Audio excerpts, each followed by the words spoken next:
আর্মির আভ্যন্তরীণ তদন্ত কমিটিটা যেটা হয়েছিল এটার মূল উদ্দেশ্য ছিল এই মৃত অফিসারদের পরবর্তী ফর্মালিটিস, যে তাদের মৃত্যুটা এটা কি সুইসাইড নাকি এটা কোনো অপারেশনাল ক্যাজুয়ালিটি, এই কারণগুলা বের করে তাদের পেনশন বা অবসরকালীন ফ্যাসিলিটিস গুলা সাবসিকুয়েন্ট যে ফর্মালিটি এগুলো করার জন্য এই কমিটিটার তদন্ত কমিটি করা প্রয়োজন এবং এটার পরিপ্রেক্ষিতে তারা এটা প্রাপ্য হয় বা প্রাপ্য হয় না। জি। যেটা হয়েছিল 2 মার্চ তারিখে একটা কমিটি গঠন করে। এখানে স্বরাষ্ট্রমন্ত্রী মন্ত্রণালয় একটা কারচুপি করে। একটা স্বরাষ্ট্র মন্ত্রণালয়ের রাজনৈতিক শাখা একটা আদেশ জারি করে যে এরকম একটা তদন্ত কমিটি গঠন করা হলো এবং হুম, হুম। 2 মার্চে 3 মার্চে আইন শাখা আর একটা প্রজ্ঞাপন জারি করে যেখানে বলা হয় এই কমিটিকে কমিশনের পাওয়ার দেওয়া হলো।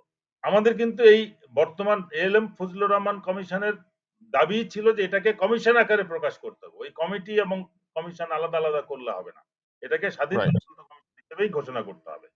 গতটাতে যেটা হয়েছে কারচুপি আমি এই জন্য বলবো যে এই কমিটির যে আদেশটা প্রজ্ঞাপনটা 2 তারিখের এটাকেই ওই রিপোর্টের সাথে কাটাছিড়া করার পরে যে রিপোর্টটা জমা হয়েছে এই রিপোর্টের সাথে শুধু একটা প্রজ্ঞাপন আছে যেটা স্বরাষ্ট্র মন্ত্রণালয়ের কমিটি, বাট এই কমিটিকে যে কমিশনের ক্ষমতা দেওয়া হয়েছিল ওই প্রজ্ঞাপনটা তারা পায় নাই।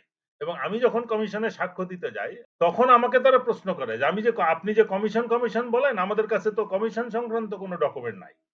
তখন আমি তাদেরকে আমার কাছের যে রেকর্ড আছে দেই এবং আমি নিজেও অবাক হই যে এটা 2টা আদেশ। এখন যদি স্বরাষ্ট্র মন্ত্রণালয় এক প্রজ্ঞাপনে বলতে পারে যে এটা স্বাধীন কমিশন, আগের বার কেন 2টা আদেশ জারি করলো? তখন তারা ইচ্ছা করে এটাকে রাখছে যাতে ভবিষ্যতে এই রিপোর্ট দেখলে আমি যদি বা কেউ যদি চ্যালেঞ্জ না করে তাহলে এটা কমিটি আকারেই থাকবে। স্বরাষ্ট্র মন্ত্রণালয়ের আভ্যন্তরীণ কমিটি। এটাই ছিল একটা বড় ধরনের কার্য।